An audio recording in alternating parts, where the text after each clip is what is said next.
السلام علیکم ویورز، میں زینب میر آپ سب کی خدمت میں حاضر ہوں اور آپ سب کو خوش آمدید کہتی ہوں اور امید کرتی ہوں کہ میری ساری وائی فیملی خیر و عافیت کے ساتھ ہوگی۔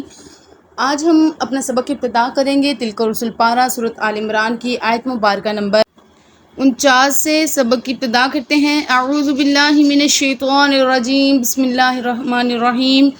فی بیوتکم، اپنے گھروں میں، ان فی ذالک لآیۃ لکم، بے شک اس میں نشانیاں ہیں تمہارے لیے، ان کنتم مؤمنین، اگر ہو تم ایمان والے، ومصدقاً، اور تصدیق کرنے والی ہیں، لما بین یدیہ، اس چیز کی جو تمہارے سے پہلے گزر چکی، من التوراۃ، تورات والی، احلّ، اور حلال کر دیا تمہارے لیے، بعض الذی، بعض وہ چیزیں، حرم علیکم، جو حرام تھیں تم پر، وجئتکم، اور آیا ہوں تمہارے پاس، بآیۃ، سات نشانیوں کے، من ربکم، تمہارے رب کی طرف سے، فاتقوا اللہ واطیعون، پس تم ڈرو اللہ تعالیٰ سے اور اطاعت کرو اس کی۔ آیت مبارکہ نمبر 49 کے اندر پہلے حصے میں جو ہم پچھلے سبق میں پڑھ چکے ہیں، اللہ تبارک تعالیٰ نے اس قرآن مجید میں حضرت عیسیٰ علیہ السلام کے تمام عملی معجزات بتائے کہ وہ کس طریقے سے پرندے کی شکل بنا کر اللہ کے حکم سے پھونک مارتے تو وہ اڑنے لگتا، کس طریقے سے وہ مادرزاد اندھے اور کوڑی کو اللہ تعالیٰ کے حکم سے تندرست کر دیتے، اور اس کے علاوہ اللہ تعالیٰ کے حکم سے مردوں کو زندہ بھی کر دیتے۔ اب اللہ تعالیٰ آگے ان کے علمی معجزے کا ذکر فرما رہے ہیں کہ حضرت عیسیٰ علیہ السلام کو بذریعہ وہی اس چیز کے بارے میں بھی بتا دیا جاتا جو وہ کھا کر آتے، اور اس چیز کے بارے میں بتا دیا جاتا جو اپنے گھر ذخیرہ کر کے آتے تھے۔ تو یہاں تک اللہ تعالیٰ نے ان کے علمی اور عملی معجزات کا ذکر کرتے ہوئے آگے فرمایا، ان فی ذالک لآیۃ لکم، اس میں تمہارے لیے ساری کی ساری نشانیاں ہیں اگر تم مومن ہو، یعنی کہ سب عمل میں اللہ تعالیٰ نے وضاحتاً بتا دیا کہ کیسے اللہ تعالیٰ اگر اپنے نبی کو یہ معجزہ دے سکتا ہے کہ وہ موت کے بعد دوبارہ زندہ کر سکتا ہے، یا بیمار کو تندرست کر سکتا ہے، یا ایک پرندے سے ایک زندہ پرندہ بنا سکتے ہیں مٹی سے، تو وہ رب العزت اس قدر قادر ذات ہے کہ وہ یہ سارا کچھ اس سے بہتر طریقے سے کر سکتا ہے، کیونکہ اگر وہ معجزہ دے سکتے ہیں تو ان کے خود کے پاس کتنی شان ہوگی، کتنی ان کے پاس طاقت ہوگی۔ تو اگلی آیت مبارکہ میں حضرت عیسیٰ علیہ السلام اپنی قوم سے مخاطب ہو کر فرما رہے ہیں کہ جو کچھ میں تمہارے پاس لے کے آیا ہوں وہ سب کچھ میں تمہیں سچ بتا رہا ہوں، اور وہ سب کچھ بھی میں تمہیں بتاؤں گا جو تم پہلی کتاب یعنی تورات میں تھا۔ اور اللہ تبارک تعالیٰ آگے حضرت عیسیٰ علیہ السلام کی قوم کے لیے یہ بات کر رہے ہیں کہ وہ ساری چیزیں بھی تمہارے لیے حلال کر دی جو پہلے حرام تھی، یعنی کہ جو تورات میں حرام تھی اللہ تعالیٰ نے انجیل میں یعنی حضرت عیسیٰ علیہ السلام کی نبوت کے بعد اس چیز کو حلال قرار دے دیا۔ جیسے جیسے شریعت بدلتی ہے، زمانہ بدلتا ہے، ویسے ویسے احکامات میں تبدیلی آتی ہے۔ جیسے کہ پہلے شراب حلال تھی، بعد میں اس کو حرام قرار دے دیا گیا۔ اس طرح بہت ساری چیزیں ایسی ہیں جو پہلے کرنا منع تھی، بعد میں ان کو حلال قرار دے دیا، یا پہلے وہ حلال تھی بعد میں ان کو حرام قرار دے دیا گیا۔ اور اس کے ساتھ ہی حضرت عیسیٰ علیہ السلام اپنی قوم سے مخاطب ہوتے ہوئے فرماتے ہیں کہ میں تمہارے پاس اتنی زیادہ نشانیاں لے کے آؤں، یہ جو جتنے بھی معجزات تھے یہ نشانیاں تھیں نا اس چیز کے ثبوت کے لیے کہ یہ سارا کچھ صرف اسی ذات کے پاس ہے جس نے اس دنیا کو بنایا ہے، تو میں اسی ذات کا بندہ ہوں، اس رب کا بندہ ہوں۔ اللہ تعالیٰ نے یہ مجھے معجزات دی ہیں تاکہ میں آپ لوگوں کو نمونے کے طور پہ بتا سکوں کہ میں نبی ہوں، اللہ تعالیٰ نے یہ معجزات مجھے دی ہیں۔ اتنی ساری معجزات کے بعد، اتنی ساری وضاحتوں کے بعد بھی اگر تم میرے پر یقین نہ لاؤ، اگر میں اللہ سے نہ ڈرو تو پھر تمہارا کچھ نہیں ہو سکتا۔ پہلی آیت میں فرمایا تھا نا، اللہ تبارک تعالیٰ نے فرمایا ختم اللہ علی قلوبہم، مہر لگا دی اللہ تعالیٰ نے ان کے دلوں پر، تو ان کا حال بھی ایسا تھا جو اتنے سارے معجزات دے کر بھی ایمان نہیں لائے، کہ اللہ تعالیٰ نے ان کے دلوں پر پکی مہر لگا دی ہے کہ وہ بہرے ہو گئے، ان سے وہ ایمان کی بات نہیں سن سکتے، وہ اندھے ہیں، ان کو معجزات نظر نہیں آتے، وہ گونگے ہیں، ان سے کوئی حق کی بات نہیں نکلتی۔ ساتھ ہی انہوں نے کہا کہ اللہ تعالیٰ سے ڈرو اور میرا کہا مانو۔ کیوں آگے ہے ان اللہ ربی و ربکم فاعبدوہ، بے شک اللہ تبارک تعالیٰ رب ہے میرا اور رب ہے تمہارا، پس تم اسی کی بندگی کرو۔ ھذا صراط مستقیم، یہ راستہ ہے سیدھا، یعنی سب باتوں کی ایک بات اور ساری جڑوں کی اصل جڑ یہ ہے حق تعالیٰ کو اپنا اور میرا دونوں کا یکساں رب سمجھو۔ یہ حضرت عیسیٰ علیہ السلام اپنی قوم سے مخاطب ہے،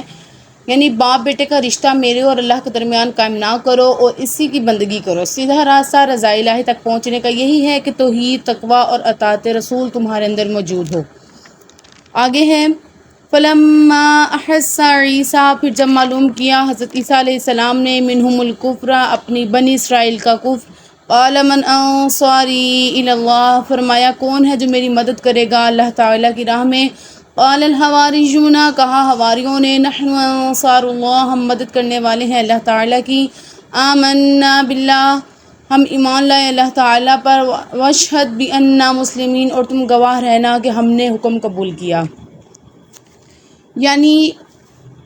جب حضرت عیسیٰ علیہ السلام نے اپنی قوم میں سرکشی اور نافرمانی دیکھی کہ وہ دین قبول نہیں کریں گے بلکہ دشمنی اور ایذا رسائی کے در پہ آ جائیں گے،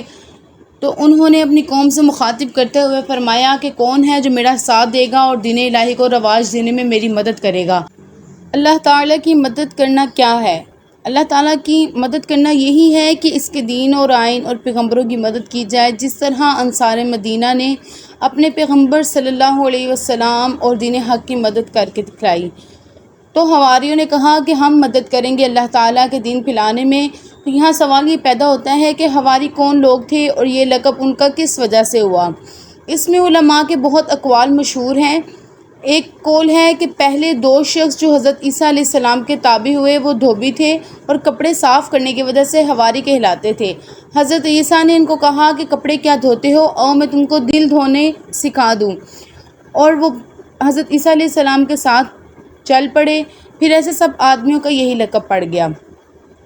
آگے آیت ہے ربنا آمنا بما انزلت بما واتبعنا، اے ہمارے رب ہم نے یقین کیا اس چیز کا جو آپ نے اتارا، واتبعنا رسولا، اور ہم نے پیروی کی رسول کی، فاکتبنا مع الشاہدین، پس تم لکھ دینا ہمیں ماننے والوں میں سے۔ پہلے انہوں نے پیغمبر کے سامنے اقرار کیا کہ ہم اللہ تعالیٰ کی مدد کریں گے، اللہ تعالیٰ کے دین میں آپ کی مدد کریں گے، تو پس آپ گواہ رہنا کہ ہم نے حکم کو قبول کر لیا۔ پیغمبر کے سامنے اقرار کرنے کے بعد پروردگار رب العزت کے سامنے اقرار کیا کہ ہم انجیل پر ایمان لا کر تیرے رسول کا اتباع کرتے ہیں، آپ اپنے فضل و توفیق سے ہمارا نام ماننے والوں کی فہرست میں ثبت فرما دیں، گویا ایمان کی رجسٹری ہو جائے کہ پھر لوٹنے کا احتمال نہ رہے۔ آگے ہے وَمَكَرُوا وَمَكَرُ اللَّهُ، اور مکر کیا ان کافروں نے اور مکر کیا اللہ تعالیٰ نے، وَاللَّهُ خَيْرُ الْمَاكِرِينَ، اور اللہ تعالیٰ سب سے بہترین داؤ کرنے والا ہے۔ مکر کہتے ہیں لطیف و خفیہ تدبیر کو، یعنی جو چھپ کے کی جائے، اگر وہ اچھے مقصد کے لیے ہو اچھا ہے اور برائی کے لیے ہو تو وہ برا ہے۔ اور اس آیت مبارکہ میں خدا کو خیر الماکرین کہا ہے، مطلب یہ ہے کہ یہود نے حضرت عیسیٰ علیہ السلام کے خلاف طرح طرح کی سازشیں اور خفیہ تدبیر شروع کر دی، حتیٰ کہ بادشاہ کے کان بھر دیے کہ یہ شخص معاذ اللہ ملحد ہے، تورات کو بدلنا چاہتا ہے اور سب کو بے دین بنا کر چھوڑے گا۔ اس نے مسیح علیہ السلام کی گرفتاری کا حکم دیا۔ ادھر یہ ہو رہا تھا اور ادھر حق تعالیٰ کی لطیف و خفیہ تدبیر ان کے توڑ میں اپنا کام کر رہی تھی، جس کا ذکر آگے آتا ہے کہ بے شک خدا کی تدبیر سب سے بہتر اور مضبوط ہے، جس کو کوئی نہیں توڑ سکتا۔ آگے ہے اذ قال اللہ، جب فرمایا اللہ تعالیٰ نے یا عیسیٰ، اے عیسیٰ انی متوفیکا، میں لے لوں گا تجھ کو۔ آگے حضرت عیسیٰ علیہ السلام کے آسمان پر اٹھانے کا اور ان کی قوم کی تدبیر بد کرنے کا ذکر ہے، تو ہم یہ سبق انشاءاللہ آگے پڑھیں گے، تو آیت کے اس حصے کی بھی تشریح پڑھیں گے۔ اس سب کے ساتھ میں آپ سب سے اجازت چاہوں گی، مجھے اپنی دعاؤں میں یاد رکھیے گا اور میرے چینل کو سبسکرائب کریں، لائک کریں، شیئر کریں، کمنٹ کریں اور بیل آئیکن کو تو لازمی پش کریں تاکہ آپ میری آئندہ آنے والی ہر ویڈیو کو سن سکیں، اور امید کرتی ہوں کہ آپ سب کو اسے کچھ نہ کچھ فائدہ ہوا ہوگا۔ اللہ ہم سب کو پڑھنے پڑھانے کو قبول فرمائے اور ہم سب کو توفیق خیر عطا فرمائے اور ہم سب کے لیے آسانیاں فرمائے۔ اجازت چاہوں گی، فی امان اللہ۔